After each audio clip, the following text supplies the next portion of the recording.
Je vous invite à ouvrir la parole de Dieu dans l'évangile de Jean, chapitre 15, et nous lirons 3 versets, versets 12 à 15. Jean, chapitre 15, versets 12 à 15.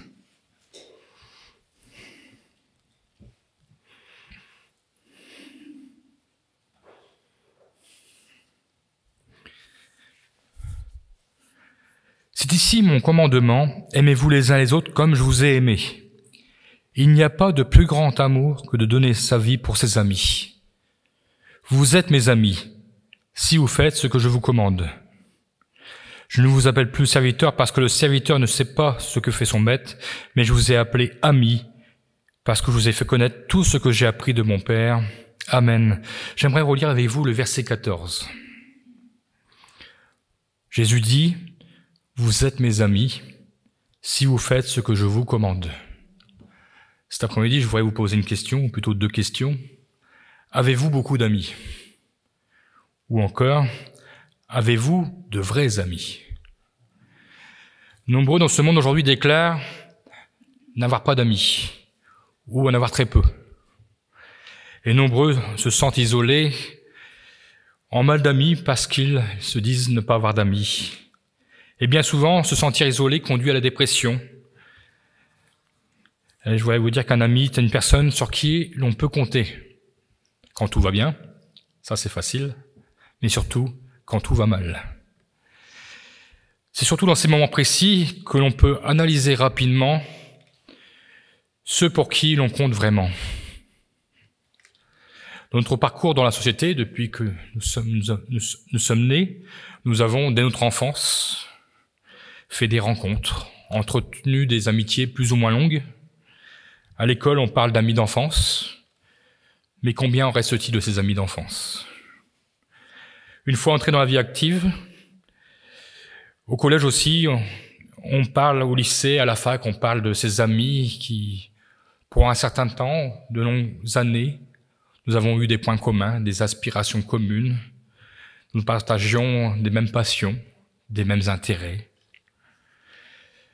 Et avec ces amis-là, nous nous sentions en sécurité, plus en sécurité parce que nous nous retrouvions dans l'un et dans l'autre. Et au fil du temps, le temps a passé. Et qu'en reste-t-il de ces amis?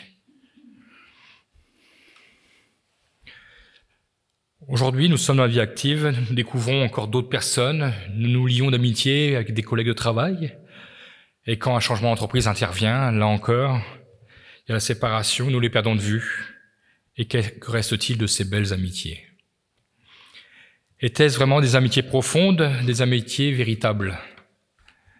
Pour ma part, j'ai passé 10 mois à l'armée, du côté d'en Alsace, avec des personnes que j'avais appris à apprécier. Même avec certains, une réelle amitié avec eux et avec même leur famille.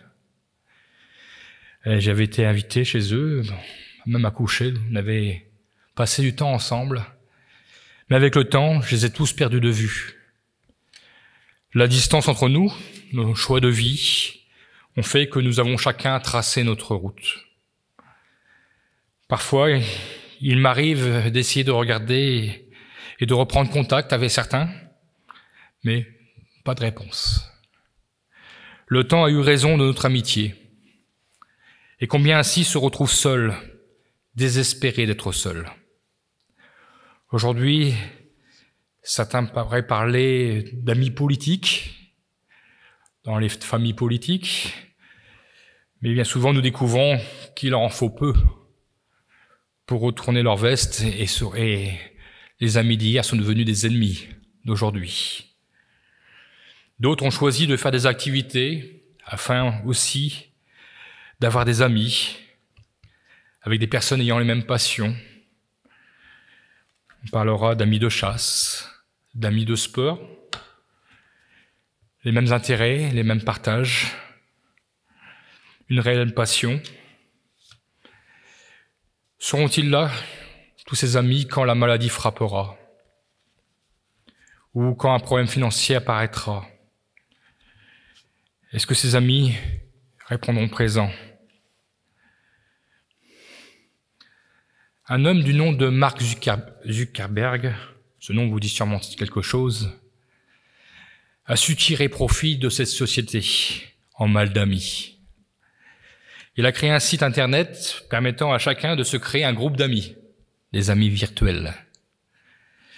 Et je dirais des amis connus de nos connaissances ou pas connus, certains que nous rencontrerons jamais,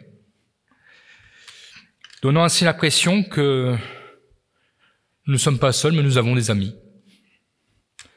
qui partagent, avec eux nous partageons nos photos, notre vie parfois, et même parfois nos passions. Ce site, vous l'avez reconnu, c'est Facebook. D'autres, ça pourrait être Instagram. Facebook a été créé en 2014. Un an plus tard de sa création, en une seule journée, il y avait 1 milliard de connexions sur ce site,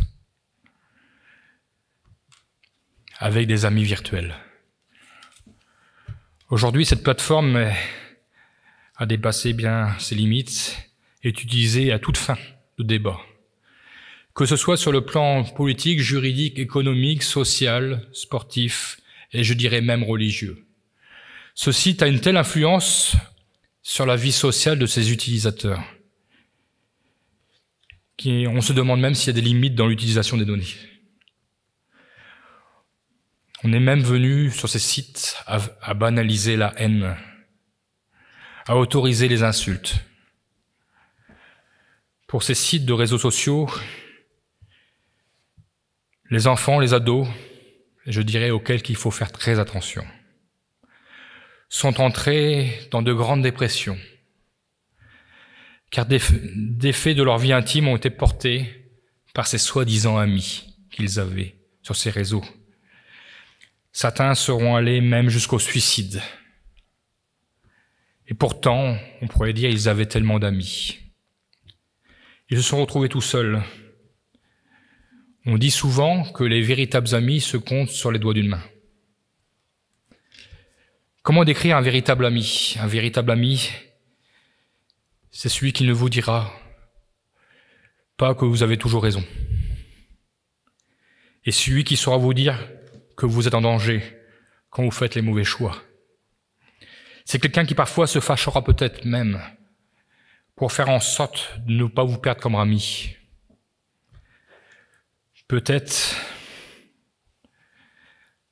ces amis véritables vous diront, pour vous mettre en sécurité, attention, arrête de boire.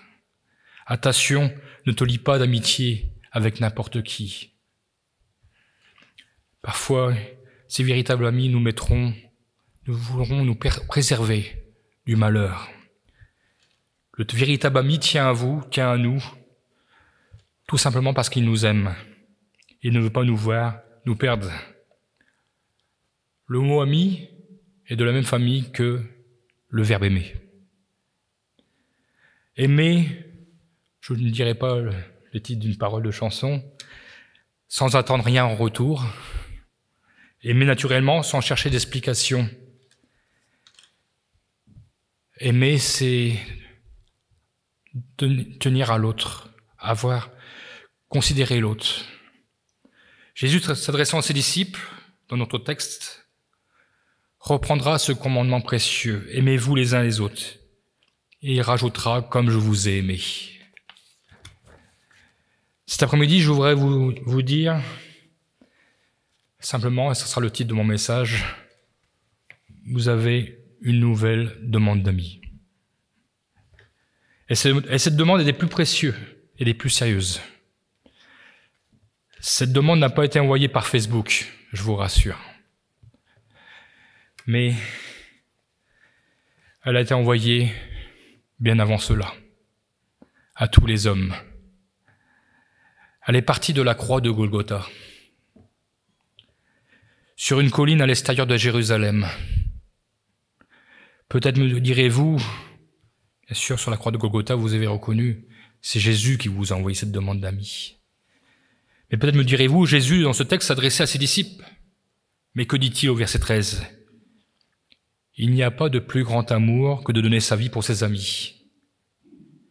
Jésus annonçait déjà sa mort à ses disciples. Mais il annonçait également dans quel but il était venu sur terre. Le but était de les sauver et de sauver tous les hommes. Car le Seigneur, dès le commencement, nous a aimés. Nous l'avons lu. Combien sont-ils capables de donner leur vie pour leurs amis? Sommes-nous capables de donner notre vie pour nos amis? Jésus ne l'a pas simplement dit, il l'a fait. L'amour de Jésus pour ses amis sans limite. À la croix, je dirais qu'il n'a pas choisi ses amis sous certains critères.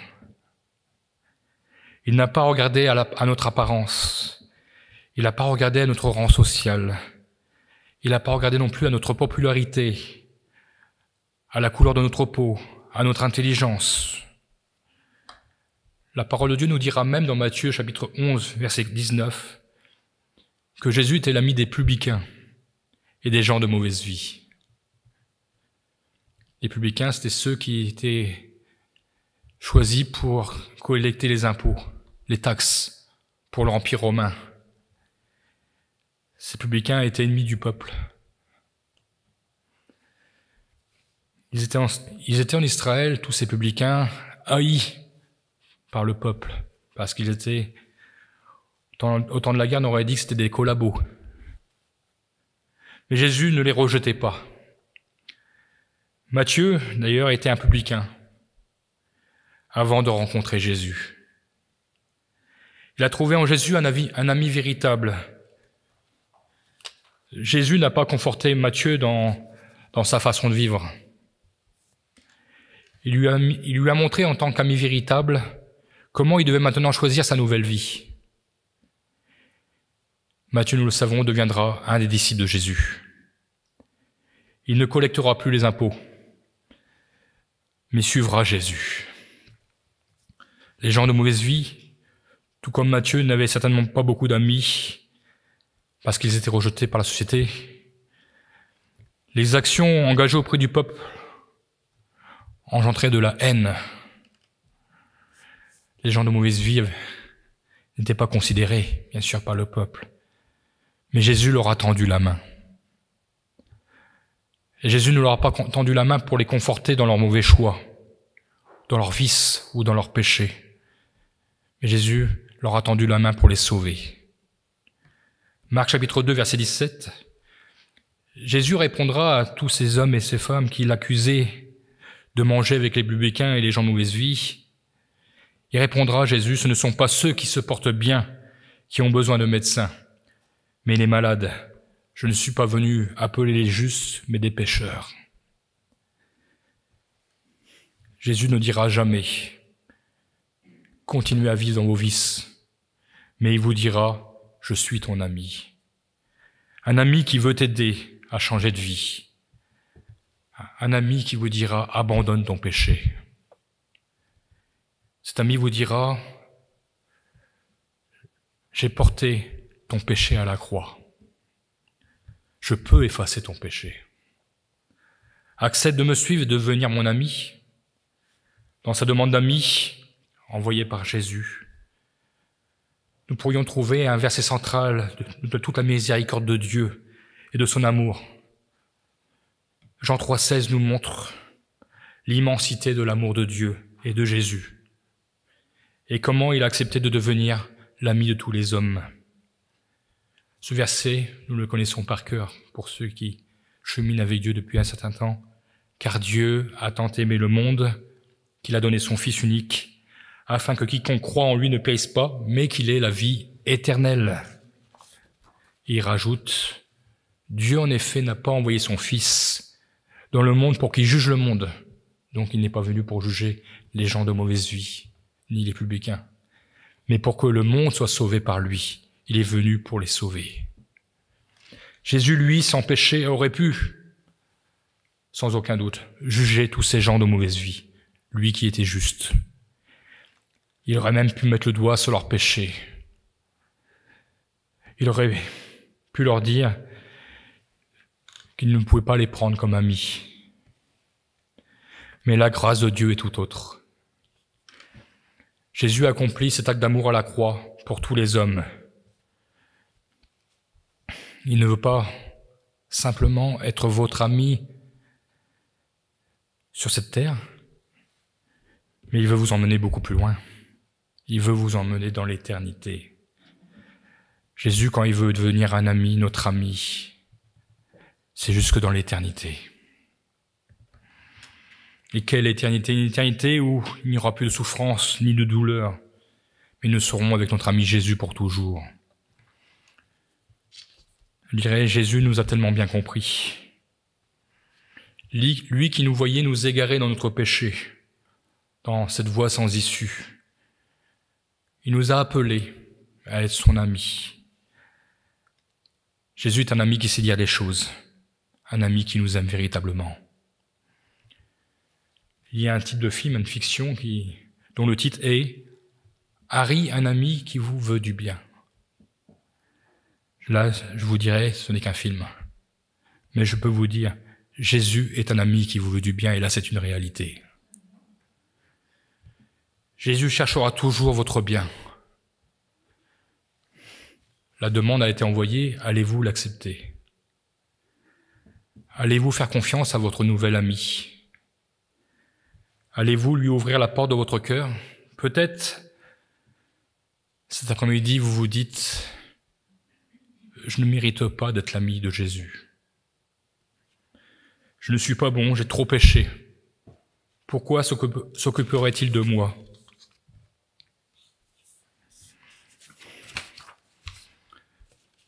C'est vrai, beaucoup de nos amis sur terre nous ont abandonnés. Ça aussi, vous pourriez le dire.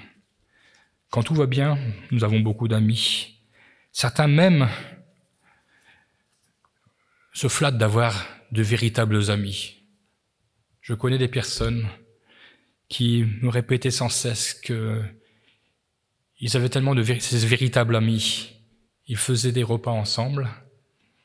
Il y avait vraiment une amitié, c'est vrai, au premier regard, c'est une amitié, jusqu'au jour où l'amitié s'est effondrée. Il y a eu tromperie.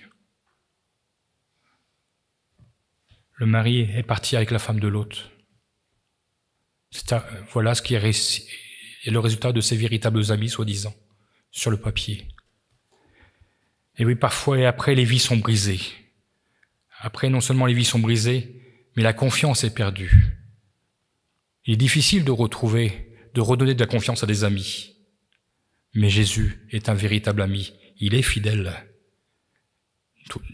Sa fidélité est sans reproche. Si vous acceptez de devenir l'ami de Jésus, vous devez aussi accepter ce qu'il vous dira. Car ce qu'il vous dira sera toujours pour votre bien.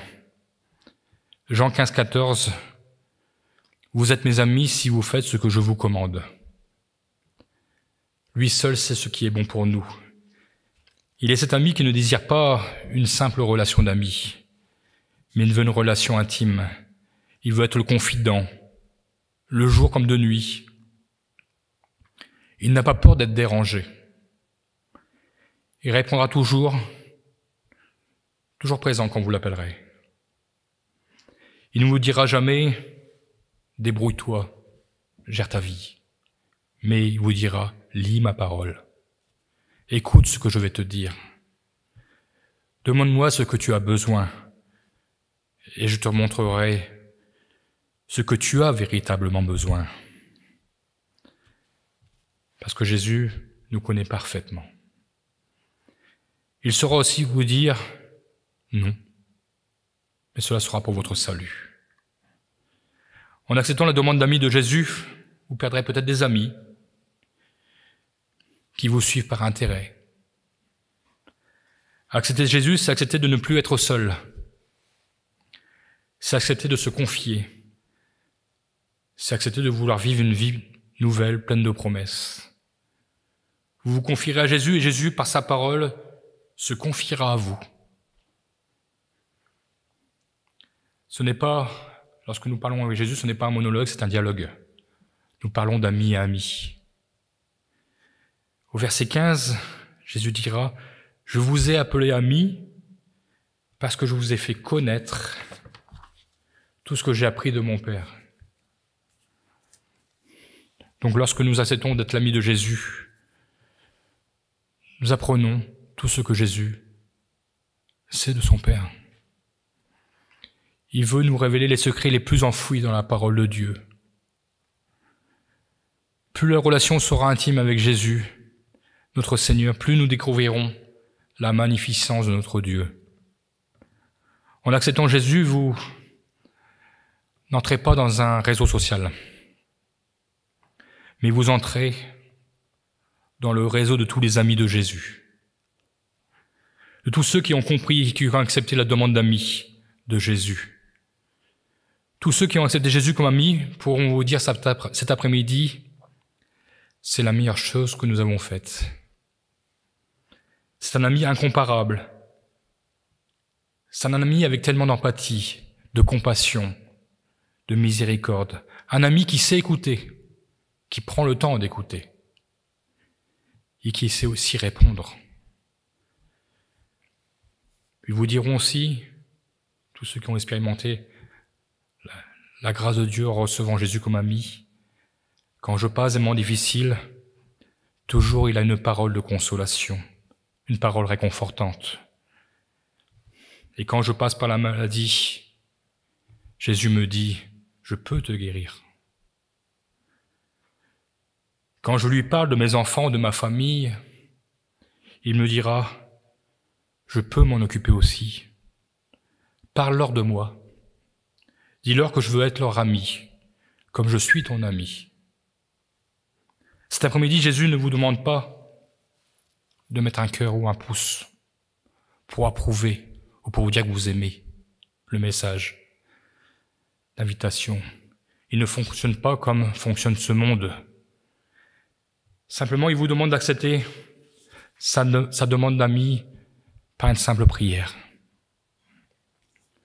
Cette simple prière pourrait être « Oui Seigneur, j'ai bien reçu ta demande d'amis que tu as envoyée spécialement pour moi de la croix, où tu as tant souffert parce que tu m'aimais déjà. Tu vois ma vie, je te la remets entre tes mains. Je veux que tu sois mon ami véritable, qui me dise comment je dois vivre maintenant. Je t'abandonne ma vie passée, car j'ai compris que tu as pardonné mon péché et mes fautes. Tout cela, tu l'as fait à la croix. J'ai compris que tu es cet ami qui me veut du bien. J'accepte ta demande d'ami et veux dès aujourd'hui démarrer une relation intime de confiance avec mon nouvel ami Jésus-Christ. Proverbe 17, verset 17. L'ami aime en tout temps, et dans le malheur il se montre un frère. Nous l'avons chanté tout à l'heure. Et oui, il se montre un frère précieux. Pour finir, j'aimerais juste chanter ce chant avec vous. Le 209 dans le DPS. Ce chant s'intitule, il résumera très bien le message, « Le véritable ami aime en tout temps ». Dans les jours faciles ou dans les mauvais moments, il apporte toujours des mots encourageants. Et cet ami nous donne à aller de l'avant. Dans la deuxième strophe, nous approuvons Jésus comme ami. Jésus est mon ami, oui je le sais. Il a donné sa vie parce qu'il m'aimait. Et c'est aussi une prière, je veux être fidèle à son amitié. L'amitié de Jésus n'est pas un seul sens, il faut qu'elle soit dans les deux sens. Il faut être fidèle à son amitié. Aimer à tout instant pour lui ressembler. Parce que quand nous ressemblons à Jésus, nous devenons aussi pour les autres des amis véritables, des amis qui partagent la pensée de Dieu, des amis qui font découvrir l'amour immense de Jésus accompli à la croix. Chantons ensemble ce chant. Le véritable ami aime en tout temps, dans les jours faciles et dans les mauvais moments. Il apporte toujours des mots encourageants. Il sait me consoler et je vais de l'avant. Oh, Jésus est mon ami, oui je le sais, il a donné sa vie parce qu'il m'aimait. Je veux être fidèle à son amitié, aimer à tout instant pour lui ressembler. Le véritable ami aimant autant, dans les jours faciles et dans les mauvais moments. Il apporte toujours des mots encourageants. Je veux me consoler et je vais de l'avant. Oh, Jésus est mon ami, oui je le sais. Il a donné sa vie parce qu'il m'aimait. Je veux être fidèle à son amitié, aimer à tout instant pour le lui ressembler. Gloire à Dieu. Prions ensemble et que cette prière simple d'accepter Jésus comme ami, vous verrez, changera votre vie.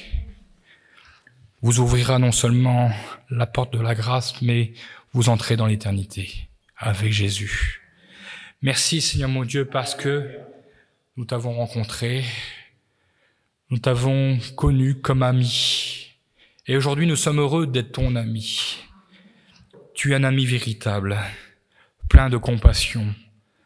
Et quand tu vas mal, Seigneur, tu es là pour réconforter. Tu es là pour apaiser notre peur, notre angoisse parfois. Quand les besoins se font sentir, tu es encore là pour nous dire « Je vais pourvoir à tes besoins ». Tu es malade, je veux te guérir. Tu es cet ami qui sera toujours là.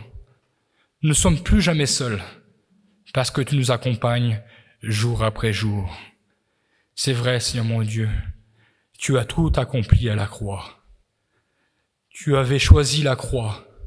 Tu avais choisi la croix parce que tu nous aimais tellement. Tu veux que tous les hommes soient sauvés parce que tu les as tous aimés de la même manière. Tu as donné ta vie pour tous les hommes, toi le juste, toi le véritable ami.